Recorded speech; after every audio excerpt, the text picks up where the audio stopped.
तिच्या वडिलांचं म्हणजे सदाशिवरावांचं काल रात्री पुण्यात निधन झालं. ईशा एका यशस्वी बिझनेस वुमन म्हणून वावरत होते, एक यशस्वी बिझनेस म्हणून वुमन.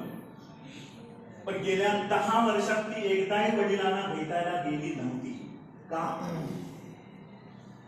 कारण होतं तो 10 वर्षापूर्वीचा तो एक दिवस.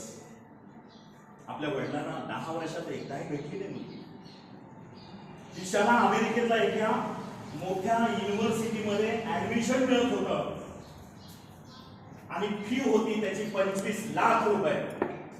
25 लाख. सदाशिवराव साधे कारकून आणि ईशानं हट्ट धरला. कोणता हट्ट धरला? की बाबा लोन काढा, बाबा माझ्यासाठी लोन काढा, घर गहाण ठेवा, पण मला अमेरिकेला जायचंय. वडिलांची परिस्थिती पुण्यामधला हा सदाशिवराव यांनी स्पष्ट नकार दिला.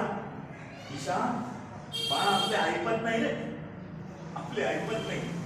मी घर गहाण ठेवू शकत नाही बाळा. तुझा भाऊ, तुझं शिक्षण, तुझं लग्न आणि परत माझं म्हातारपण, मी असली रिस्क घेऊ शकत नाही बाळा, घेऊ शकत. ईशाला राग आला. बाबा तुम्ही भित्रे आहात, भित्रे. तुम्हाला माझ्या प्रगतीची जळजळ येते, जळजळ वाटते. मला तुमची मुलगी म्हणून घ्यायला लाज वाटते, लाज. ईशा बोलते आणि असं म्हणून ईशानं घर सोडलं. त्याच दिवशी ईशानं घर सोडलं आणि तिने रागाच्या भरात एक ट्रस्ट जे आहे तिथं अर्ज केला आणि तिला अमेरिकेला जाण्यासाठी स्कॉलरशिप मिळाली. अमेरिकेला झाली आणि ईशा अमेरिकेला गेली आणि जाताना आपल्या बापाचं तोंड सुद्धा पाहिलं नाही. बघायचंच नव्हतं आपल्या बापाचं तोंड. त्या बाप मला पैसे द्यायला तयार होत नाही, घर गहाण ठेवायला तयार होत नाही, कशाला या बापाचं तोंड बघायचं. हा राग बापाविषयीचा तिच्या मनामध्ये होता आणि म्हणून गेल्या 10 वर्षात तिनं स्वतःला सिद्ध केलं आणि करोडो रुपये कमावले आणि बापाला एक सुद्धा फोन केला नाही. 10 वर्षात करोडो रुपये कमावले, करोडो. आणि आज ईशा पुण्यात पोहोचली होती. आजचा दिवस सुनाट वारा तोच होता. दारात मोजकी लोक होती. सदाशिवरावांचा देह असं बाहेर ठेवलेला होता दारामध्ये.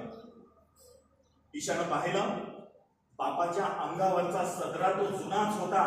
10 वर्षापूर्वी तिनं पाहिला होता तोच सदरा होता बापाच्या अंगात.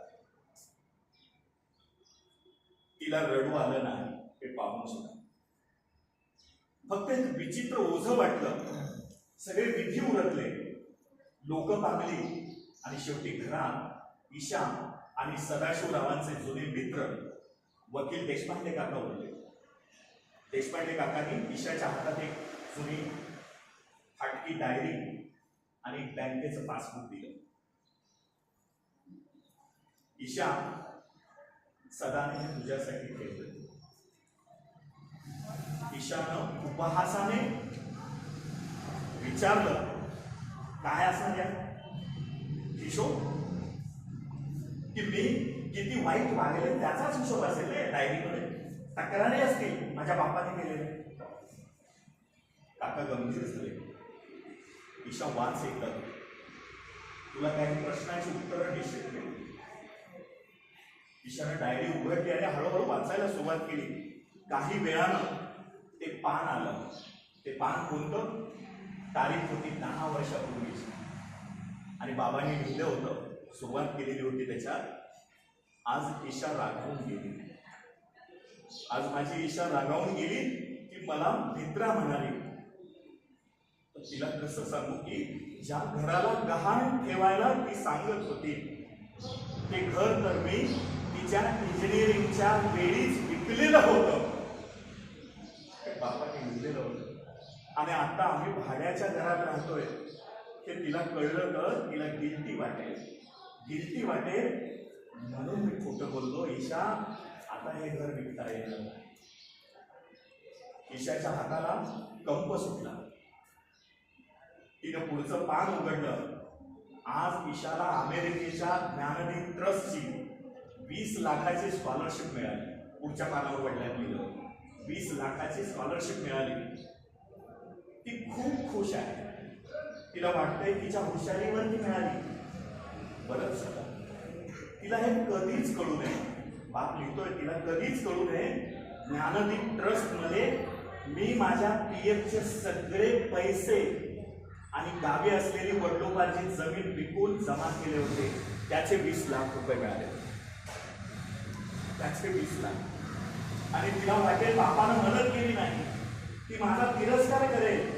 पण चालेल, माझा तिरस्कार करून का होईना, पण ती जिद्दीनं शिकेल. आणि ती माझ्या उपकाराखाली दबली असती तर कदाचित ती आकाशात उडू शकली नसती. म्हणून बाबाने हे सांगितलं नाही, ते पुढच्या पानावर लिहिलेलं होतं. बाळांनो, मनात असाच विचार पुढं ईशाचा येऊ लागला. आणि पुढं वाचताना ईशाच्या पायाखालची जमीन सरकली.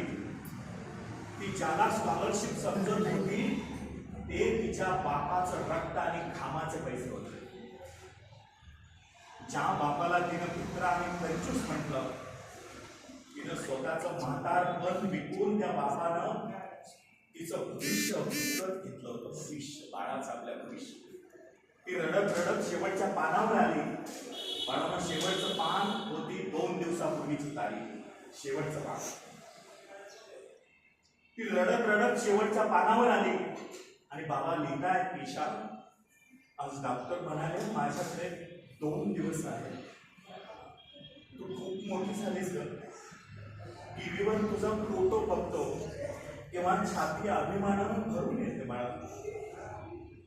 बाळा, तुझा राग अजून गेला नसेल, पण एक सांगतो, मी तुला पैसे दिले नाहीत असं नाटक केलं, कारण तुला बापाच्या पैशावर जगणारी मुलगी नाही तर स्वतःच्या हिमतीवर उभी राहिलेली स्त्री व्हायचं होतं.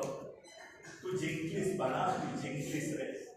मी हरलो बाळा, पण मी आनंदाने हसलो. मला आनंद झाला, तू एवढी मोठी झाली. फक्त बाळा एक खंत आहे रे, मरताना एकदा तुला डोळे भरून बघायचं आहे. मरताना एकदा तुझा कंजूस बाबा, खाली शेवटची ओळ होती, बाबा तुझा कंजूस बाबा. ईशाने डायरी छातीशी कवटाळली आणि ती जमिनीवर कोसळली आणि ओक्सा बोक्षे रडू लागली. बाबा, बाबा उठा ना, मला माफ करा बाबा, मला माफ करा बाबा, मला माफ करा. तिचा आक्रोश त्या रिकाम्या घरात असा घुमत होता. मला आज तिच्याकडे करोडो रुपये होते, पण जगातलं कुठलंही सुख ती विकत घेऊ शकत नाही. कुठलं सुख विकत घेऊ शकत नाही. पण ज्या माणसानं स्वतःची राख करून तिला प्रकाश दिला, त्या बापाची भेट आता ती जगातल्या कुठल्याच दौलतीनं विकत घेऊ शकत नव्हती. कुठल्याच दौलतीनं. बाहेर देशपांडे काका डोळे पुसत होते. त्याला माहित होतं सदाशिवरावांनी शेवटची 10 वर्ष फक्त चटणी भाकरी खाऊन चटणी,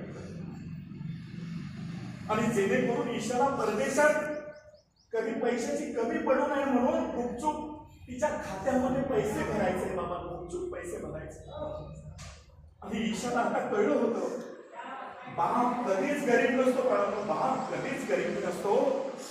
फक्त त्याची श्रीमंती मोजायची ताकद आपल्याकडे नसते. बापाची श्रीमंती मोजायची.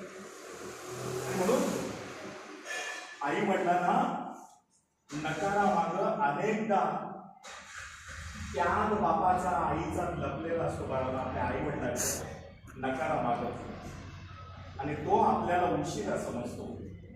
आणि जोवर ते आहेत आपले आई बाबा, तोवर त्यांची कदर करा. कारण एकदा वेळ निघून गेली की पश्चातापाशिवाय आपल्याकडे काहीच उरत नाही. पश्चातापाशिवाय आपल्याकडे काहीच उरत नाही. धन्यवाद.